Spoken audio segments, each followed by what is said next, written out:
All right, so welcome to week 5 of 6 on Daniel. And you've been hanging in here with me. We're going to go into something different today. We're going into the prophecy. You know, there's different ways that we speak. There's different genres. So we can talk in plain speech.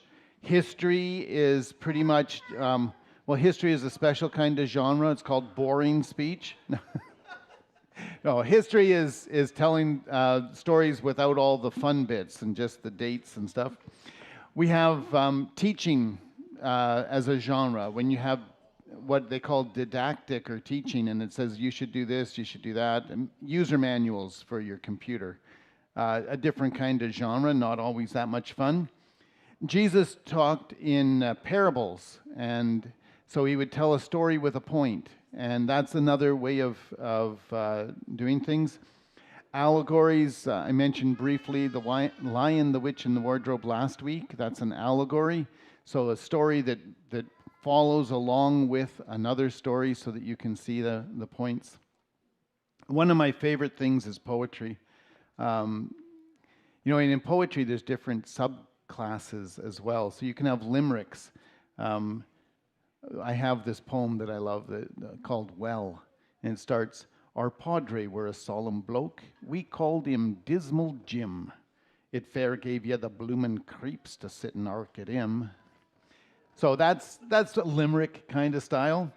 Or if you have free verse like the Hound of Heaven, "And human love needs human meriting. How hast thou merited of all man's clotted clay the dingiest clot? Whom wilt thou find to love, ignoble thee? Save me, save only me." That's an awesome poem. That's just, it's very long. Spoken word. Here is a weird genre for me. So spoken word poetry, some of you younger people probably are more into that. And I would give you an example of it, except I could never do justice to spoken word. I did read in the prefix of the one spoken word poetry book that I own, and it said, "This must be read aloud with volume and emotion. Read aloud, read loudly, and read with gusto." I looked at it and I said, I could do no, I can't.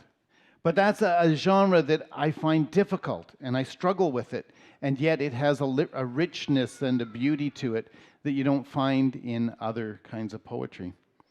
So as we come into Daniel and the prophetic, it is written in an apocalyptic genre.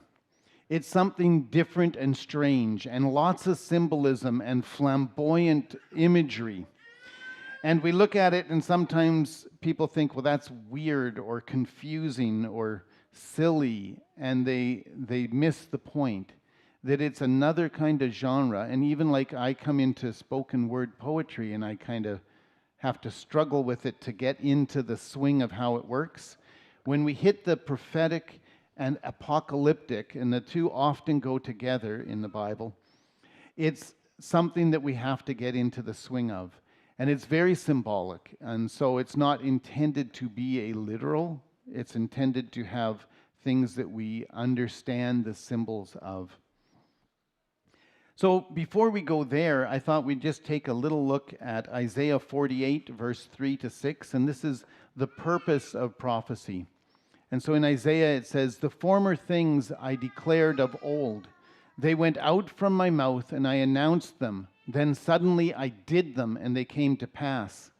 Because I know that you are an obstinate, and your neck is..." Well, I can't read that. "I know that you are obstinate, and your neck is an iron sinew, and your forehead brass." Very poetic. "I declared them to you from old, before they came to pass. I announced them to you, lest you should say, my idol did them, my carved image and my metal image commanded them. But you have heard. Now see all this, and will you not declare it? From this time forth I announce to you new things, hidden things that you have not known." So what God is saying here is, I don't trust you guys because you're not following with me. So I'm going to tell you what's going to happen. Then I'm going to make it happen. And then you've got to see that this was me. This is not your idols or some coincidence or whatever else. So God uses prophecy in order to bring people to an understanding that He is real and that He is in charge of what is happening. Actually, in a few chapters earlier in Isaiah, he has in chapter 41 a challenge to all of the false gods where he says, go ahead, explain the past, tell the future. You can't do it. You're worthless idols. And he kind of taunts the gods of the nations to be able to do what he does in telling the future. And so as we approach prophecy, sometimes what the point is to understand that God is God and He knows all these things. When we hit Daniel, Daniel is probably the most prophetic book in the Bible. I know we always go to Revelation, and I'm wondering which one has more, but I think Daniel actually has more prophecy in it. And Daniel becomes a foundation for understanding Revelation. If you don't understand Daniel, you won't get Revelation because it sets the scene and it gives us how to interpret the symbols. The other thing that we see in Daniel is that most of the prophecy in Daniel has been fulfilled. Most of it was in the few hundred years after Daniel, and then there's some things that are for the future. But the big part of it is all fulfilled. So we can look and see what did the symbol have and how did it work out in real life. And so we can start to interpret the symbols based on that. Now, the one thing that is kind of foundational to all of it is the first prophecy in Daniel, which is the dream of Nebuchadnezzar. So Nebuchadnezzar, he's an evil king. And he has the dream that's going to set the foundation for all of the rest of the prophecies in Daniel, except maybe one. And I just want to read this. I know we know this passage, but I'm just going to read this out for you, what Daniel says to him. You saw, O king. No, so the king, in case you don't know this, he has this dream and he says, I'm going to go to my wise men and find out what it means, but I don't trust them. They're going to make up something, and this is really important. So I'm going to tell them that they have to tell me what my dream was first, and then what it means, because then I'll know that they really know what it means. And they get all like, you can't do that. That's not the way this works. You tell us the dream, we give you the interpretation. We can't make this stuff up. And God gives it to Daniel, right? So Daniel actually also has the dream, because God reveals what the king has seen, and then he gets the interpretation. So he's talking to the king, and he says, you saw, O king, and behold, a great image.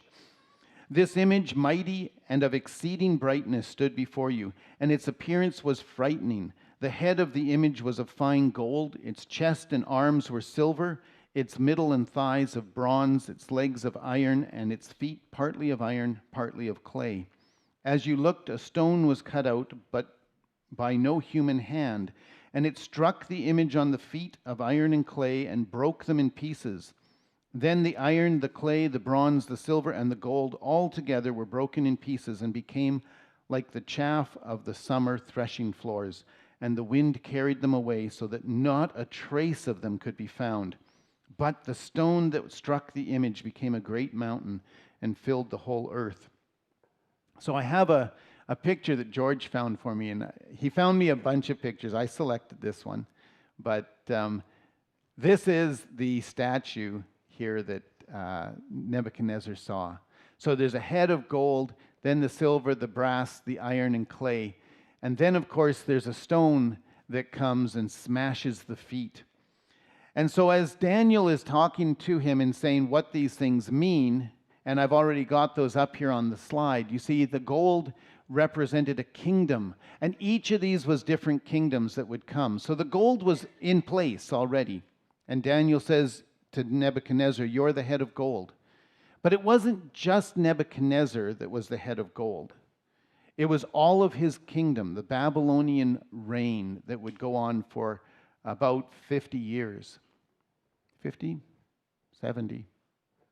Now I'm lost. Some number of years, right? So it'd be his kids down through until the end, right? And then it says there was going to be another kingdom inferior to you that shall rise after, and yet a third of bronze. And so he goes through them all. And he doesn't say what they're going to be. The first one we know is Babylon. But as we go through the rest of Daniel, we see the silver becomes the Medes and the Persians, or the Persia Empire. And it starts with Cyrus the Great, and then carries on through all of his kids. And the brass is Greece. And so that starts with Alexander the Great and carries on down. And then the iron is Rome. And this is, there's not really any debates on what they represent. People have looked at all of this and the other prophecies that we're going to get to, which fit in. So every other prophecy now is going to fit into one of or more of these different slices of kingdoms that are coming. Now, with the feet of iron and clay, some people extend, Rome and this era that continues off right till today.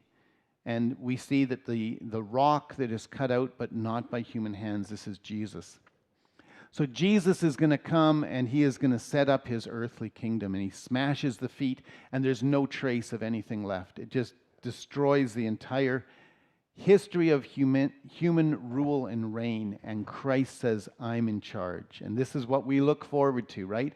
And then that rock grows into a mountain that fills the whole earth, and you can't even imagine a mountain that fills the earth and the earth is round. And I don't know what it looked like in the dream. I'd love to see that. But the symbol is very clear. His dominion, as we heard in a word this morning in worship, his dominion is pure and righteous, and it covers everything for all time, different from any of the pieces of the statue. And we know that this is a matter of many kings. It says in verse 44, in the days of those kings, the God of heaven will set up a kingdom. So this is talking about the feet of iron and clay. And it says in the days of those kings, so many kings. But it's an empire that will fill the earth. So using this statue then as our anchor, we're going to look at the other prophecies that Daniel had. Now, Daniel goes 50 years between when he sees this vision and gets the interpretation and tells the king, before he has any more visions about this. And then God starts, just toward the end of the Babylonian Empire, God starts to reveal new things to him. So that would be a long wait. And Daniel, he's probably wondered why Nebuchadnezzar gets the vision, instead of him. I would have wondered, why are you giving it to the evil king? Why, But God was doing something. I think Nebuchadnezzar misunderstood it totally, right? Because what does Nebuchadnezzar do after he sees what the interpretation of this is? He says, I'm the head of gold. I'm the head of gold. I should make a gold statue just to me, and then I'll make everybody worship it. And then you get into the fiery furnace, and he has to start learning that you're just the person God's put there. You're not actually of any superior value in and of yourself, right? So I think that's what inspired him to make his own statue, though, and then he learned that that was wrong. So then we move ahead in Daniel to chapter 7, and we see a vision of 4 beasts. And it says, Daniel declared, I saw in my vision by night, and behold, the 4 winds of heaven were stirring up the great sea.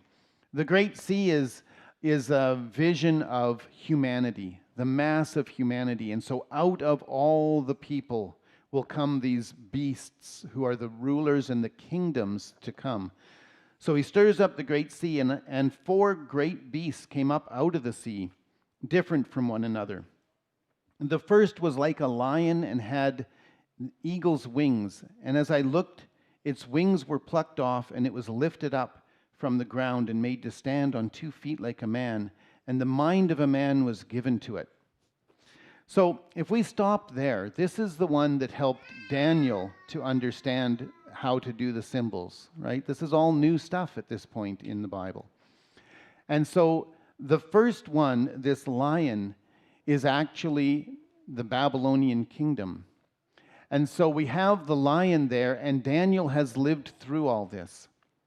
Matter of fact, Nebuchadnezzar used lions all over the place. He had statues of lions, with his head on them, kind of like Dirk with the cow's head, but better, even, if you can imagine that. And they had wings, and the wings on them was to show the dominion of him. So this was a symbol that Nebuchadnezzar already used. And here we have something else where it says that he was lifted up from the ground and given the mind of a man. And this is a reference back to when he went insane for a period of time. And then God gave him back his sanity when he recognized that God is in charge from heaven and he gives the kingdoms of men to whoever he will. And so this was something that Daniel could say, okay, I understand the lion. Good. What's the next one? And then it says, behold, another beast, a second one, like a bear. And it was raised up on one side, had 3 ribs in its mouth between its teeth, and it was told, arise and devour much flesh. And the bear is the kingdom of the Medes and the Persians. And in the Medes and the Persians, they were like 2 countries that got together and said, let's be united. We'll be Medes and Persians together, right? And it started out the Medes were the stronger, and the Persians were just little.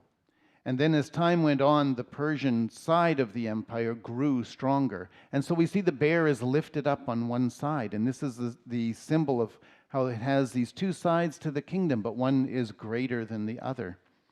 And this is something that Daniel would get to see just the beginning of the bear before his own time on earth was done. And then it has 3 ribs in its mouth, which is the 3 main kingdoms that the Medes and Persians conquered as they were taking over the known world. And so there's this symbolism going on there. Then it says, after this I looked, and another like a leopard with 4 wings of a bird on its back, and the beast had 4 heads, and dominion was given to it.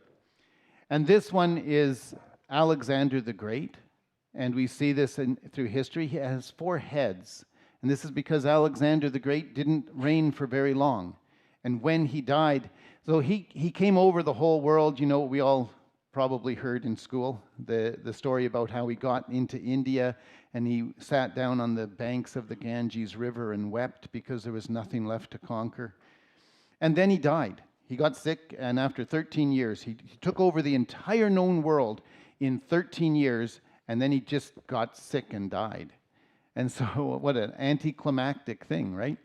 And so they said to him on his deathbed, who gets your kingdom? He had a son.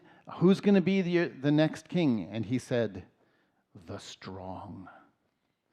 And then he died, and his generals fought over who was stronger. And they ended up carving up his kingdom into 4 kingdoms. So this is the 4 heads on the leopard. And we see this as when Daniel's looking at this, I see a 4-headed leopard. I don't know what to do with this. But when it came about and it came to pass, then people would look and say, oh yeah, this makes so much sense. That was Greece coming into power. And so, and I think it's interesting to know that Daniel never got to understand all of what his prophecies meant. He got to write them down. He knew some big brushstroke things, but he didn't get all the answers. And sometimes when we look into the future, we don't get all the answers. And when the time comes, it'll make more sense.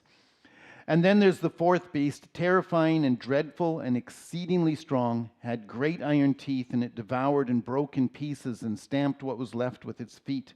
It was different from the other beasts, and it had 10 horns. And I considered the horns, and behold, there came up among them another horn, a little one, before which 3 of the first horns were plucked up by the roots. And behold, in this horn were eyes like the eyes of a man, and a mouth speaking great things. So in this, when it talks about horns, a horn is a king, but it's more than a king. A horn is the lineage or the dynasty, if you like. So in this, we have a horn being all of the kings that follow in succession. And whenever the visions talk about a little horn, then they're talking about one specific king. So sometimes it'll use, like later on, we'll see Alexander the Great is a great horn because he founded it. He was the first king. Then you have the horn, which is all of the kings in line. And you may get a little horn, which is a specific king who does specific things. So that's how the symbolism kind of falls out with that. So we have this beast with 10 horns, or 10 kingdoms within it. Just like the leopard had 4 heads, which was 4 different kingdoms, but they were all Greek, and they were all similar, and they ruled in similar ways. So this last beast will be 10 kingdoms, if you like, that will all be similar and ruling in the same way. And he says, I desired to know the truth about the 4th beast that was different from the rest, exceedingly terrifying, and with the 10 horns. And I wanted to know about the other horn that came up, and 3 of them fell before it. And it had eyes and a mouth that spoke great things and seemed greater than its companions. And as I looked, this horn made war with the saints and prevailed over them, until the Ancient of Days came and judgment was given for the saints of the Most High. And it says here that in verse 24, as for the 10 horns, out of this kingdom 10 kings will arise, and after them another one will rise, and he'll be different from the former ones, and will put down 3 kings. So we see 10 kings at once. 3 of them will fall to 1. Now this 4th beast is very much like the symbolism we see in Revelation. So in Revelation 13, the first 3 verses, it says, I saw a beast rising out of the sea with 10 horns and 7 heads, with 10 diadems on its horns, and blasphemous names were written on its heads. And the beast that I saw was like a leopard, its feet were like a bear's, and its mouth was like a lion's mouth. And to it the dragon gave his power and his throne and great authority. So that's very interesting, very similar, right? It has elements of all the kingdoms of men, lion, bear, and leopard, that we saw in the other beasts. And it's very clearly paralleling this one. It has 10 heads, 10 horns, 7 heads, right? Yeah, 10 horns, 7 heads. So just as the one in Daniel, 3 of the horns fell away. Here we have, it starts with the 10 horns, but it only has 7 heads. And that shows this, how the one will take over 3 of the kingdoms. So when we look in the future, and this is something that we like to do, right? The late great planet Earth. We want to know what's coming. What are we looking forward to? And I think when we start being too specific, we make ourselves look foolish because things don't turn out the way that we have hoped they will, or think they might. Maybe we're not hoping for that in our lifetime. But I think it's important to understand the symbols, so that when the big brush strokes are starting to fall into place, God will reveal to his church, this is this time. Another interesting thing it says here in verse 3 in Revelation, one of its heads seemed to have a mortal wound, but its mortal wound was healed, and the whole earth marveled as they followed the beast. And I've heard people preach on that and say, well, this is a person who almost gets killed, or does get killed and resurrected, or almost and gets better or something. And it's actually not. Because if we look at how the symbols are used, this is a head, this is a kingdom. So it is a nation which is destroyed and brought back. It is not an individual that's talking about. And when you look at that, you say, well, what would be a nation that has been destroyed and brought back? Now, I would not presume what this nation is referring to, but the best example of that kind of thing happening is Israel, which was destroyed in 70 AD and brought back to life in 1948. It could also, I'm not saying it's Israel. Please don't put those words in my mouth. I'm just saying that's an example of what this would look like. The USSR completely collapsed, and now Putin is trying to put it back together. Could be that, right? That's the kind of thing that this symbolism is looking for. And so that's what we should be saying. Well, okay, when would the earth have 10 kingdoms, 3 of them get taken over, and one guy, takes over that charge of that, and there's this one of the kingdoms appears to be destroyed and then back, and how does that work? And that's the kind of thing that we're looking for. And this is what Daniel has put down and has said, this is words for us for the future. But if we go back now to understanding some of the things where God was, I think, in Daniel, I don't want to say bragging, but God's like, look at this, watch this, and I'm going to tell the future, and then it's going to happen, right? So we get to the next vision, and we start to zero in. And now we're looking at a ram and a goat. And in this vision, we have this ram. It says, I raised my head and saw, and behold, a ram standing on the bank of the canal. It had 2 horns, and both horns were high, but one was higher than the other, and the higher one came up last. So the horns, Medes and Persians, the bigger one comes up last. That's the Persian side. And I saw the ram charging westward and northward and southward, and no beast could stand before him, and there was no one who could rescue from his power. He did as he pleased and became great. So the ram is all just, the Medes and the Persians. I'm taking over here, and I'm taking over there, and I'm taking over here. And he's just got in, I just have this picture in my mind that is kind of cool.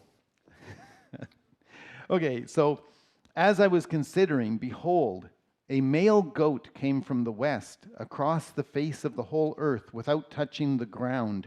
So this goat just comes zooming in over the sky. And the goat had a conspicuous horn between his eyes. And he came to the ram with the 2 horns which I had seen standing on the bank of the canal, and he ran at him with his powerful wrath. And I saw him come close to the ram, and he was enraged against him, and struck the ram and broke his 2 horns. And the ram had no power to stand before him, but he cast him down to the ground and trampled on him. And there was no one who could rescue the ram from his power. Then the goat became exceedingly great, and when he was strong, the great horn was broken. And instead of it, there came up 4 conspicuous horns toward the 4 winds of heaven. So the goat is now the leopard. What we saw as a leopard with 4 heads, now we see as a goat in this vision. Alexander the Great, the conspicuous horn, comes in. It says he flies in, doesn't even touch the ground.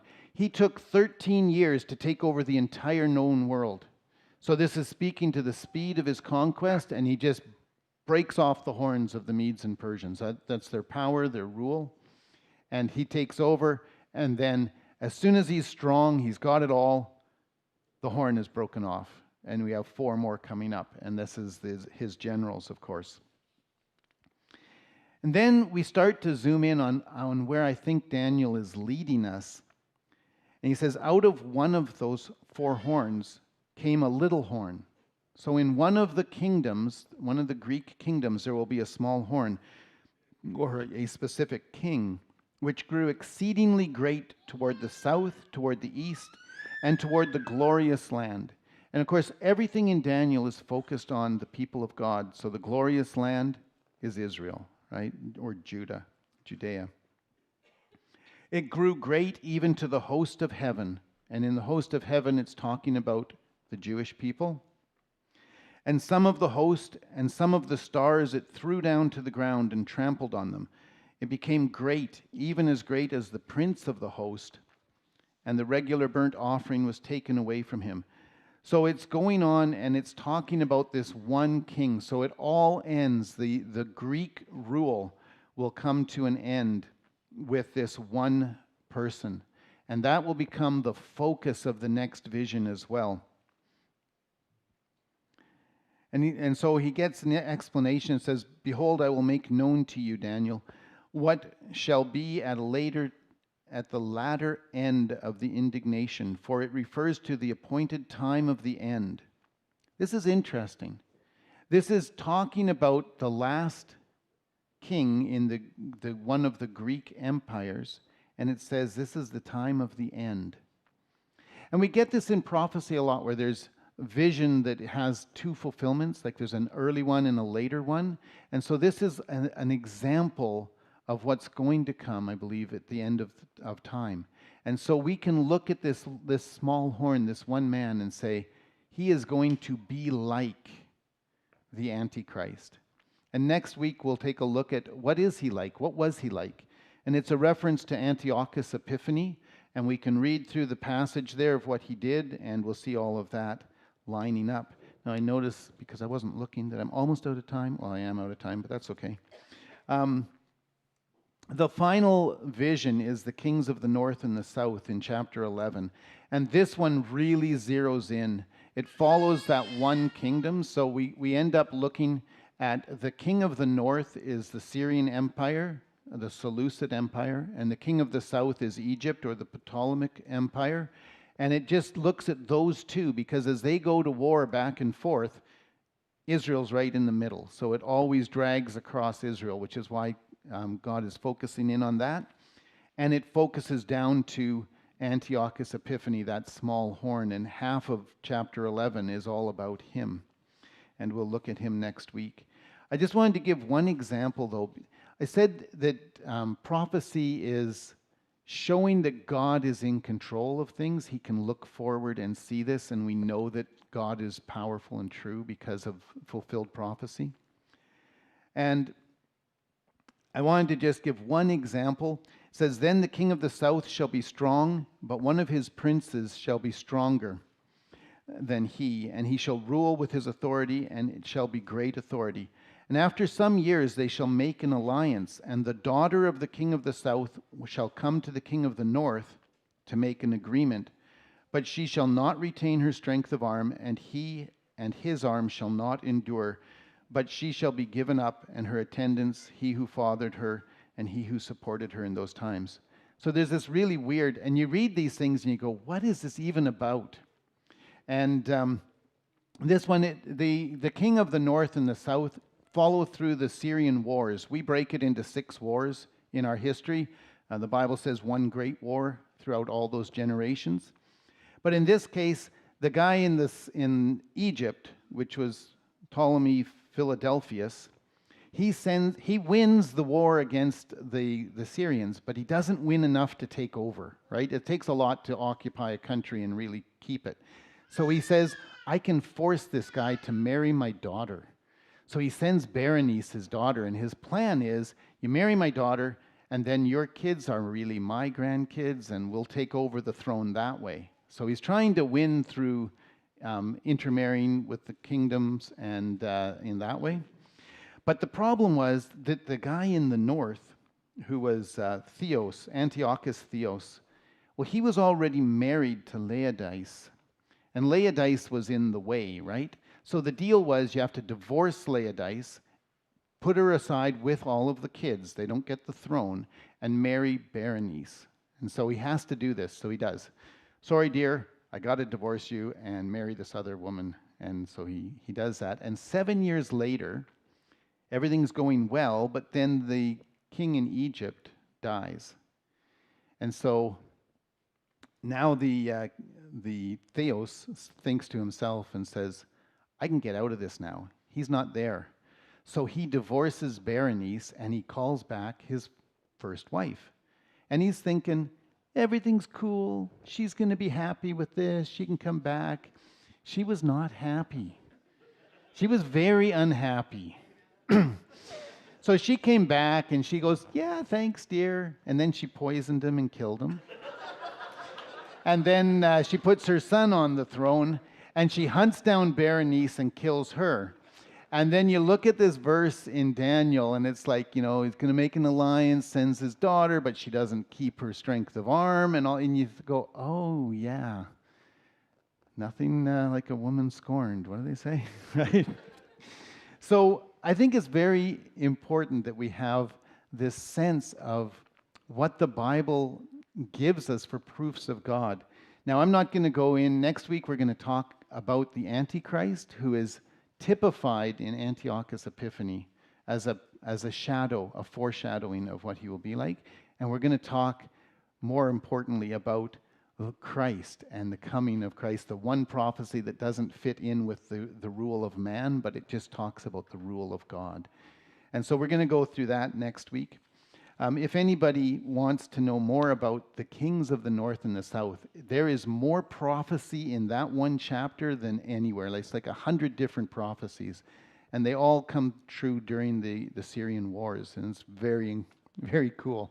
I do have some information on that if you want to get something that would give you more stories like Berenice and the bringing back of never bring back an angry woman. So maybe that's not the thing you're supposed to learn from that. I don't know. Well, it was one of my favorite stories as I was studying some of this.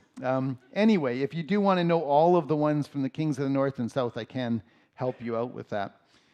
But symbols, the sea is all of humanity and history. Kingdoms or beasts can be made up of similar countries, like the 4 Greek empires. The head is a country or an empire. A king is a dynasty and not just a single king. A horn is the power of the king or the dynasty. Crowns are authorities. And Daniel is circling in on Antiochus Epiphanes, but we will get there next week. So sorry for going a little bit over. I know we have things that I'm going to pray, and then Lucas has one final announcement or set of instructions.